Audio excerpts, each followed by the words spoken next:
എല്ലാരും വാ.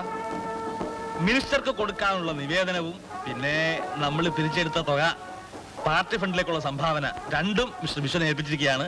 പിന്നെ എന്റെ പ്രത്യേകമായ അഭ്യർത്ഥന തുടർന്ന് അദ്ദേഹം ഇപ്പോൾ തന്നെ മിനിസ്റ്ററെ നേരിട്ട് വിളിച്ച് സംസാരിക്കുന്നതാണ്. ആ നമ്പർ എന്തായാലും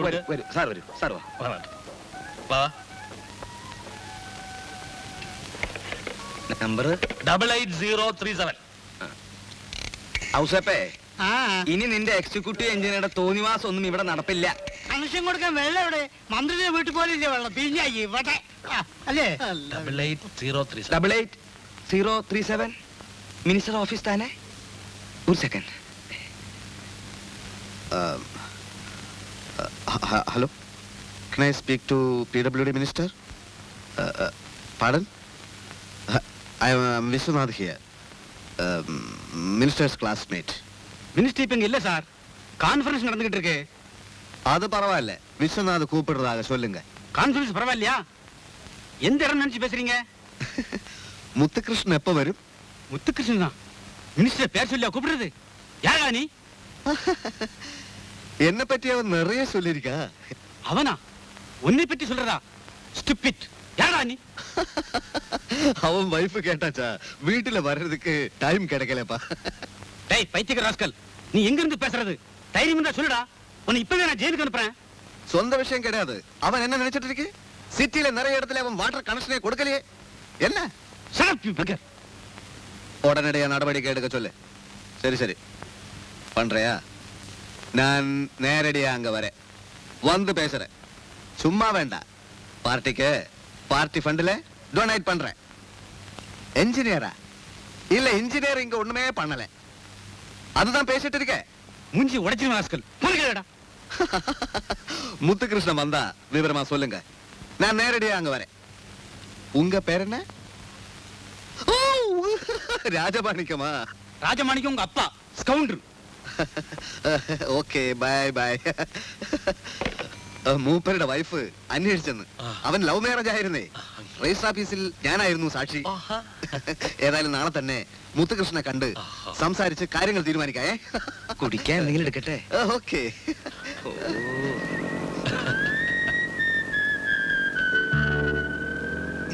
നമുക്ക് കുടിക്കാൻ എന്താണാവോ? പോയാ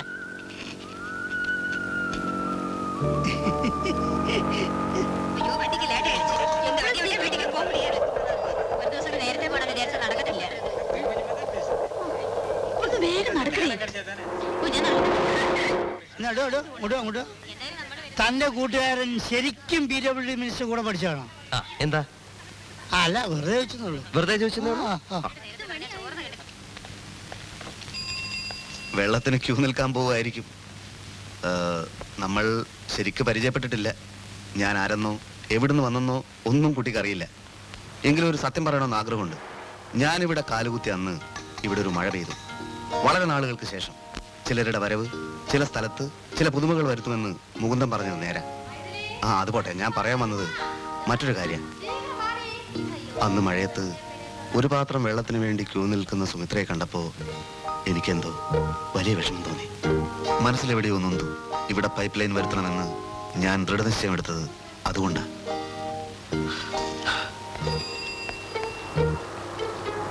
അവൻ നിന്നോട് എന്താ പറഞ്ഞേ? എനിക്കൊന്നും മനസ്സിലായില്ല.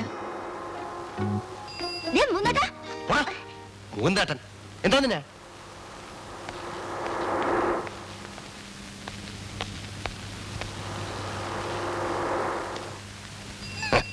സുമിത്രയായിട്ട് സംസാരിക്കായിരുന്നല്ലേ? ഓ ചുമ്മാ.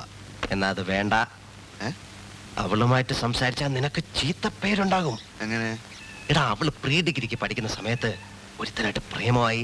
ആ നാട്ടുകാരറിഞ്ഞ ആകെ പ്രശ്നമായി, നാടി മഹാ മോശമായി. അപ്പൊ പ്രശ്നമില്ല, മുൻപരിചയുണ്ടല്ലോ. അതിരിക്കട്ടെ, നീ എവിടെയായിരുന്നു? ആർക്കെങ്കിലും പ്രേമലേഖനം കൊടുക്കാൻ പോയതായിരിക്കും. നീ എനിക്കതറിയാലോ.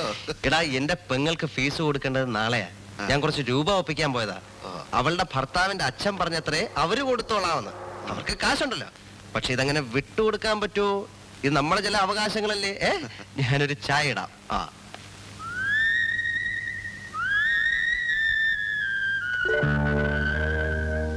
ഏട്ടന് നാട്ടില് പെണ്ണന്വേഷിച്ചോണ്ടിരിക്കുകയാണെന്ന് അമ്മ എഴുതിയത് വായിച്ചില്ലേ? ഇപ്പോഴൊന്നും വേണ്ടെന്ന് എത്ര വട്ടം എഴുതിയതാ. വിശ്വനല്ലേ? ഏയ് വിശ്വ, നീ എന്താ ഇവിടെ? ഞാൻ പറയാറില്ലേ എന്റെ പെങ്ങളാ ഇവളിവിടെ പഠിക്കുന്നത്. ശരിയാ, പെങ്ങളെ പറ്റി പറയുമ്പോ ഇവനായിരുന്നാക്ക. കണ്ടതിൽ വളരെ സന്തോഷം. മനസ്സിലായില്ലേ? മന്ത്രി തിരുനെൽവേലി മുത്തകൃഷ്ണന്റെയും എന്റെയും സഹപാഠി വിശ്വനാഥൻ. ഉവ്വ്, ഏട്ടൻ പറഞ്ഞിട്ടുണ്ട്. അച്ഛാ, എടാ മുകുന്ദ, മുത്തുകൃഷ്ണന്റെ ക്ലാസ്മേറ്റ് ആണെന്നുള്ള ക്രെഡിറ്റ് ഒന്നും എനിക്ക് വേണ്ട. നിന്റെ കൂട്ടുകാരൻ, അത്രയും പദവി മതി. അത് നീ തടിയൂരാൻ നോക്ക ഇവളുടെ ജോലി കാര്യത്തിന്ന്. അത് ശരിയാക്കിയേ പറ്റൂ. കോഴ്സ് കഴിയട്ടടാ. ഏതായാലും പ്രശസ്തമായ നിലയിൽ പാസ്സാവാൻ നോക്കിക്കോളൂ. എനിക്ക് ഇവിടുത്തെ പീഡിയാട്രിക്സ് പ്രൊഫസർ ഒന്ന് കാണണം. നാട്ടിലുള്ള ഒരാളുടെ ഒരു കേസ് ഒന്ന് ഡിസ്കസ് ചെയ്യാനാ. സുലു കാണിച്ചു തരും. വേണ്ട, എനിക്ക് ആളിനെ അറിയാം. അപ്പൊ വൈകുന്നേരം റൂമിൽ കാണാം. Carry on, carry on. Yes, yes. എന്ത് മിടുക്കനാണെന്നറിയാമോ? PWD മിനിസ്റ്ററുടെ PA ഒന്ന് വിറപ്പിച്ച് വിട്ടിരിക്കുക അവിടെ പൈപ്പ് ലൈൻ വരുത്താൻ. ശരി. ബൈ.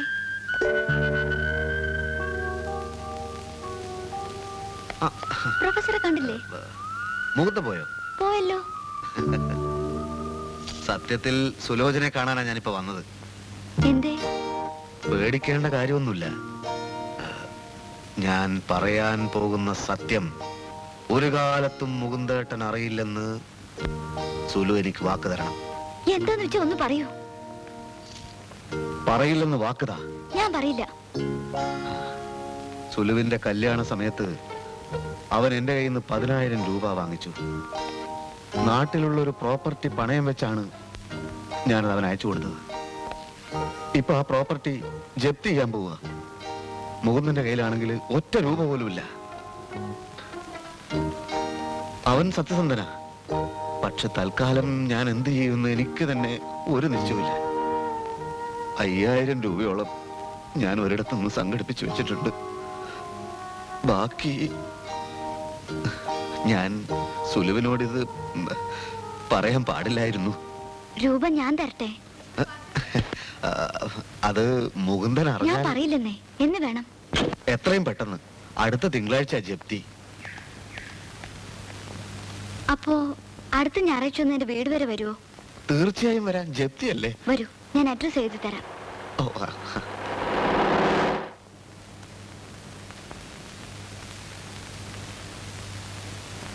എന്താ നിനക്ക് ബ്രേക്ക്ഫാസ്റ്റ് വേണ്ടേ? ഇഡ്ഡലി എടുത്തു വെച്ചിട്ടുണ്ട് സുരേന്ദ്ര. പത്തനംതിട്ട ഞാൻ ഇവിടം വരെ വന്നത് ഇഡലി ഞാനല്ല. ഓ, സഞ്ചരിച്ച ദൂരത്തിന്റെ അടിസ്ഥാനത്തിലാണ് ഭക്ഷണം അല്ലേ? എന്നാ നാളെ രാവിലെ നിനക്ക് ഒരു ആനയെ പൊരിച്ചു തരാം. അമ്മാവൻ മനുഷ്യനെ ഒരുമാതിരി വടിയാക്കരുത്. ഇത്ര ലളിതങ്ങൾ അമ്മാവൻ അടിക്കരുത്. അതും മനുഷ്യനിവിടെ തീ ചവിട്ടി നിൽക്കുമ്പോ. അങ്ങനെ തീയിൽ നിൽക്കണ്ട, ഒരു ബക്കറ്റ് വെള്ളം കൊണ്ട് തരാം. തീ അണച്ചേള. എന്റെ ഈശ്വര, പിന്നെയും ഫലിതം. എന്റെ പൊന്നമ്മാവ, കാശ് തന്നില്ലേലും വേണ്ടൂല്ല, ഫലിതം പറയാതെ. അതാ ഞാൻ പറഞ്ഞത്, നീ വേഗം നാട്ടിൽ പോ, അല്ലെങ്കിൽ നിന്നെ ഞാൻ ഫലിതം പറഞ്ഞു കൊല്ലും.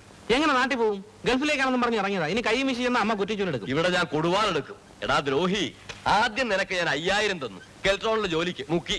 പിന്നെ ഞാൻ 3,000 തന്നു TTCക്ക് കൈക്കൂലി കൊടുക്കാൻ. കൊടുത്തില്ല, പോയില്ല.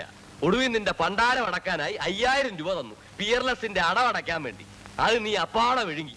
നിന്നെ പോലത്തെ ഒരു കള്ളൻ എന്റെ കുടുംബത്തിൽ ഉണ്ടായിട്ടേ ഇല്ല. ഉണ്ടായിട്ടൊക്കെ ഉണ്ട്. ആരാ? അമ്മാവൻ തന്നെ. എന്റെ അമ്മയുടെ 5 പവന്റെ മാലയും കട്ടുകൊണ്ട് അമ്മാവൻ കടന്നു കളഞ്ഞത് എനിക്കറിയാം. ഓ, 5 പവൻ കട്ടെങ്കിലേ അതോടെ ഞാൻ നന്നായി. നിന്നെ പോലെ തെണ്ടിയായില്ല. ഈ മദ്രാശിയിൽ വന്നു, ജോലി ചെയ്തു, ജനങ്ങളുമായി അടുത്തു, അവരുടെ നേതാവായി, കോർപ്പറേഷൻ മേയർ വരെയായി. നീ എന്തായടാ? തമിഴ്നാട്ടിൽ നേതാവാകാൻ വലിയ കഴിവൊന്നും വേണ്ട, അതുകൊണ്ട് അത് വിട്. ഈ പറഞ്ഞതിന്റെയൊക്കെ അപ്പുറത്ത് ഞാനുമായി തരാം. ഒരു 50,000 രൂപ. അമ്മാവാ, ഇങ്ങനെ മനസ്സാക്ഷിയില്ലാതെ സംസാരിക്കരുത്. ഞാൻ അവസാനമായി ചോദിക്കുക, എനിക്കൊരു 50,000 രൂപ തരാൻ പറ്റുമോ? അവസാനമായി ഞാൻ പറയുന്നു, ഇല്ല. ഏ? ആ, ചാവുന്നതിന് മുമ്പ് ഒരു പുൽത്തുരുമ്പിട്ട് തരാം. എത്ര ഇട്ട് തരും? നീ ദുബായിലോ ഗൾഫിലോ ചന്ദ്രനിലോ എവിടെ വേണോ വയ്ക്കോ. കൂടി വന്നാൽ ഒരു 10,000. അതുപോരാ, ഒരു 45,000. ഇല്ല, 40. തരില്ല. എന്നാ 35. സാധ്യമല്ല. എന്നാ 30. പോടാ അവിടുന്ന്. പോവുക, ഞാൻ പോവുക. എനിക്ക് 10,000 രൂപ ഒന്നും വേണ്ട. 50,000 രൂപ തന്നില്ലെങ്കിൽ ഞാൻ 50,000 രൂപയുടെ നഷ്ടം വരുത്തി വയ്ക്കും. കാണാം. ഓ, കാണാം. മാലക്കള്ള ആരാടോ താൻ? താനാരാ? എന്റെ വീട്ടിൽ കയറി ഞാൻ ആരാണെന്ന് ചോദിക്കുന്നു? അകത്ത് ഞങ്ങൾ ചില കുടുംബകാര്യങ്ങൾ സംസാരിച്ചത് താൻ കേട്ടോ? കാതുപൊത്തണമെന്ന് തോന്നിയില്ല. പിന്നെ എന്നെ താൻ താൻ എന്ന് വിളിച്ച് ബുദ്ധിമുട്ടണ്ട. എന്റെ പേര് മിസ്റ്റർ വിശ്വനാഥ്. ഇതെന്തുവാ? ഇന്ന് തന്നെ കിട്ടിയില്ലെങ്കിൽ പ്രശ്നമാകുമായിരുന്നു. പിന്നെ ഞാൻ പറഞ്ഞ ഓർമ്മയുണ്ടല്ലോ, ഒരു കാരണവശാലും. ഇല്ല, പറയില്ല. Thank you. ഇയാൾക്ക് എന്തിനാ ഇത്രയും കാശ് കൊടുത്തേ? ചുമ്മാ. ചുമ്മേ.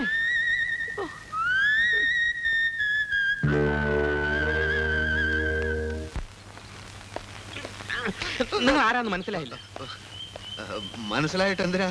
കാശില്ല കാശില്ല എന്ന് എപ്പോഴും ശ്ലോകം ചൊല്ലുന്ന അമ്മാവൻ ഏത് വകുപ്പിലാ നിങ്ങൾ കാശ് തന്നത്? നിങ്ങൾ ആരാ? സുലോചനയുടെ ചേട്ടനെ അറിയാം. എനിക്ക് ഒരുത്തനെ അറിയില്ല. ഇവിടെ മദ്രാശിയിലുള്ള എന്റെ മാഷെ പത്തനംതിട്ടയിൽ ഞാൻ വന്നിട്ട് ഒരാഴ്ച ആയുള്ളൂ. അമ്മാവന്റെ മകന്റെ വിവാഹം പെട്ടെന്നാണ് നടത്തിയത്. ഞങ്ങൾ ആരും ക്ഷണിച്ചില്ല.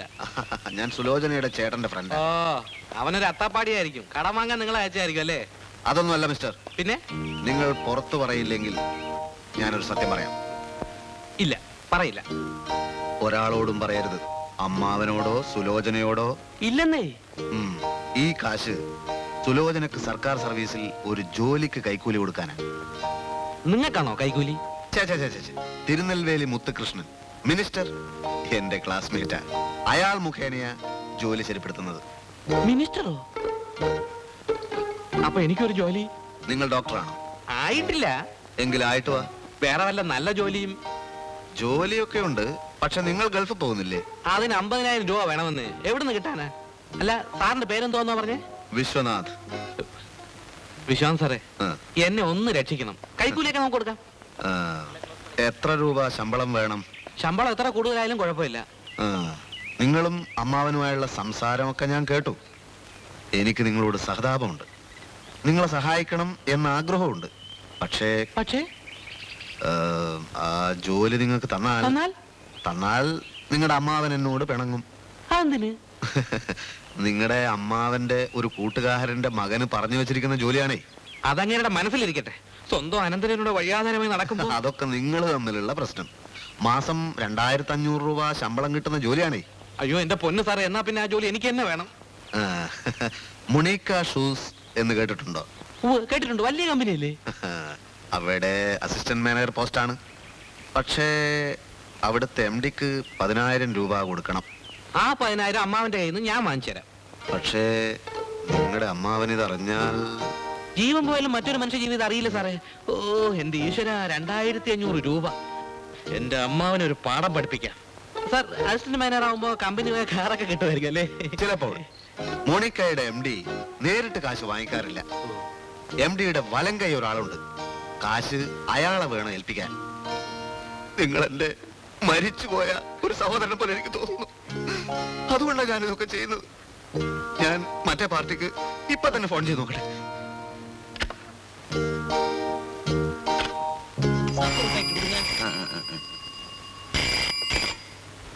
ஹலோ, அந்த பவுடர் டின் எடுங்க.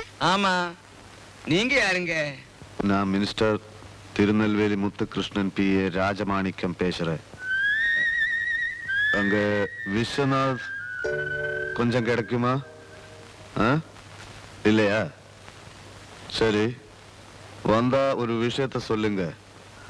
அந்த வட்டாரத்தில் எக்ஸிக்யூட்டிவ் இன்ஜினியர் தெருவில் பைப்லைன் விஷயமா பேசுறேன். தண்ணிக்காக பைப் கனெக்ஷன் கொடுக்காததுனால அந்த இன்ஜினியர் மேலே நடவடிக்கை எடுக்க போறேன். மினிஸ்டர் திருநெல்வேலி முத்துகிருஷ்ணன் விஸ்வநாத் சார்கிட்ட நேரடியா பேச விரும்புறேன். தண்ணிக்கு இவ்வளவு லேட் ஆனதுல அவர் விஸ்வநாத் சார்கிட்ட மன்னிப்பு கேட்டதாக சொல்லுங்க. அந்த இன்ஜினியரை நாங்க சும்மா விட மாட்டோம்.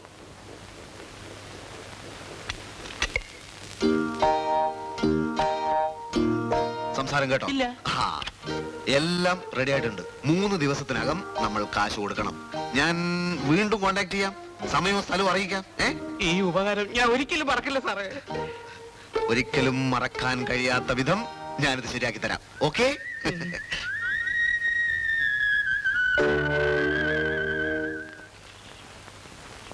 പൈപ്പ് ഇറക്കിയതിൽ അഴിമതി ഉണ്ടെന്ന് രാജാറാം കമ്മീഷൻ പറയുന്നു.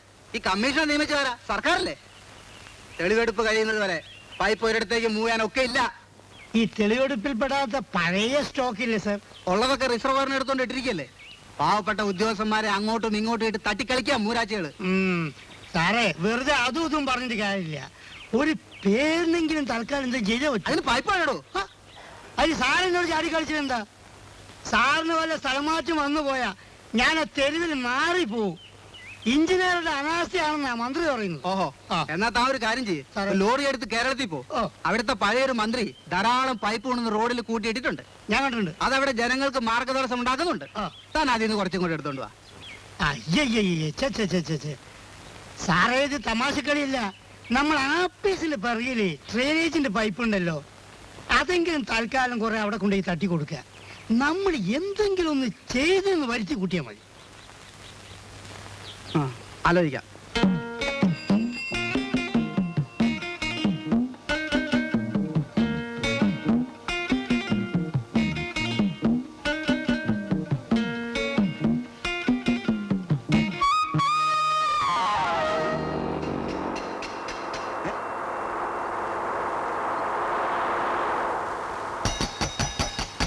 എന്റെ ഓമനെ ഇന്ന് വൈകിട്ട് ഗംഗയമ്മൻ കോവിലിൽ വരുമോ? എന്തിനാണ്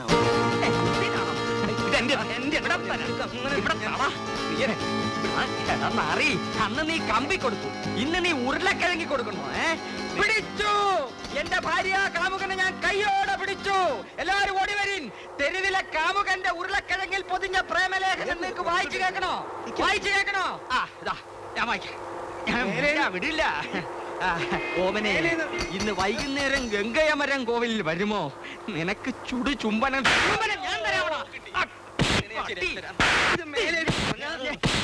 എന്റെ ഗോപി, ദിവസം നിനക്ക് ഇത് തന്നെയാണോ പണി? ഗോപി, നിന്റെ സീനിയർ ഓഫീസർ വീണ്ടും പറയുന്നു നിർത്താൻ. നിർത്താൻ. അട വിടുകയാ, ഒരുത്തർക്ക് അടിച്ചിട്ട് ചെത്ത് തുളയട്ടോ. ഗോപി, ഞാൻ നിർത്താൻ പറയും. ഇനി വഴക്കുണ്ടാക്കില്ല. ഞാനും എന്റെ ഭാര്യ ഇവിടുന്ന് താമസം മാറുകയാണ്. ആ ഇന്ന് ഈ ഉരുളക്കിഴങ്ങിന് ഒരു പരിഹാരം ഉണ്ടാക്കണം. ഇനി മേലാൽ ഇവൻ ആർക്കും പ്രേമലേഖനം എഴുതരുത്. നാട്ടുകാർ ചേർന്ന് ഇവന്റെ കൈ വെട്ടിയിടണം. ആ കൈ ഇവിടെ കിടന്ന് പിടയ്ക്കുന്നത് കണ്ടിട്ട് വേണം എനിക്കും ഭാര്യയ്ക്കും പോകാൻ. എന്തായാലും എന്റെ രാവൻകുട്ടി, നീ ഇത്ര ചെറ്റയായി പോയല്ലോ. എന്റെ പൊന്നു സാർ, വ്യാപാര വ്യവസായി. നീ മിണ്ടരുത്.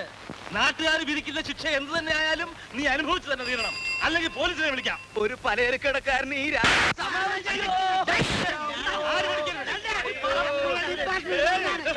ഞാൻ സീനിയറാ പറയുന്നത്. രാവൻകുട്ടി, എന്താ സാറേ? അയ്യോ ഞാൻ എല്ലാത്തിനും തട്ടും. എന്റെ കളർ ദൈവങ്ങളെ, എനിക്ക് ശക്തി തരൂ.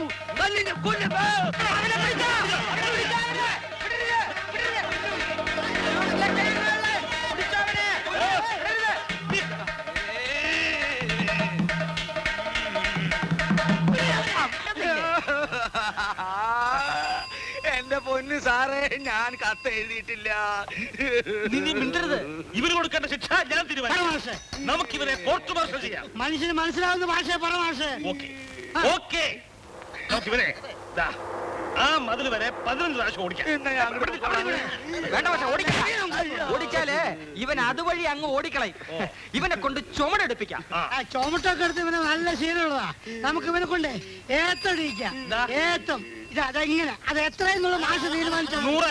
അത് കുറച്ച് കൂടുതലല്ലേ? ഇത്തിരി കുറയ്ക്കാം. പാവല്ലേ, 99 മതി. ഇനി കുറയ്ക്കുന്ന പ്രശ്നമില്ല. ഇനി മേലാൽ ഞാൻ പെൺകുട്ടികൾക്ക് പ്രേമലേഖനം എഴുതുകയില്ല. ഇനി മേലാൽ ഞാൻ പെൺകുട്ടികൾക്ക് കത്ത് എഴുതില്ല.